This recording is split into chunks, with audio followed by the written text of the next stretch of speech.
So this is the lucky person's guide to using GeophysicsCSV to update geometry from SPS2 files into Seismic Unix trace headers.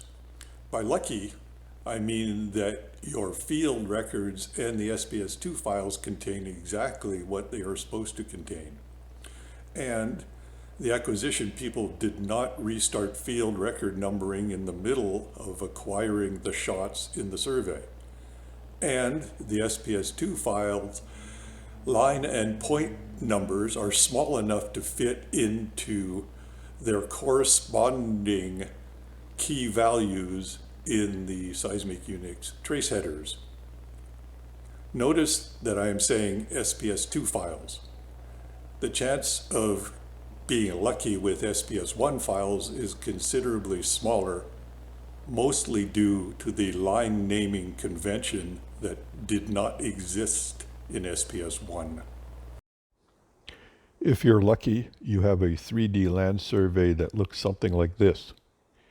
If you're even luckier, you have SPS2 files for it, in which case these three GeophysicsCSV jobs will update the seismic trace headers from the three SPS2 files. The X file must be used first. The S file and R file can be used in either order. Note that GeophysicsCSV has high-level options which know where values are located in the SPS2 files. These options also know the name of the Seismic Unix key that should contain the values in the traces. Okay, a small confession here. While most of the values had obvious keys, some of them did not. In particular, since Seismic Unix did not include 3D surveys when originally created, I had to choose which 4 key names to use for the source and receiver line and point numbers.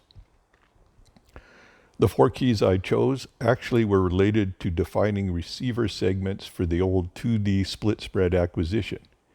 If you squint hard, you can see some relationship between split spread and 3D receiver segments. The next image shows the tops of the 3 SPS2 files used. Note the job herein is essentially just a copy of a job in the Seismic Unix demos directory for SUGEOMCSV. You should also review my initial look at video, link in the description below.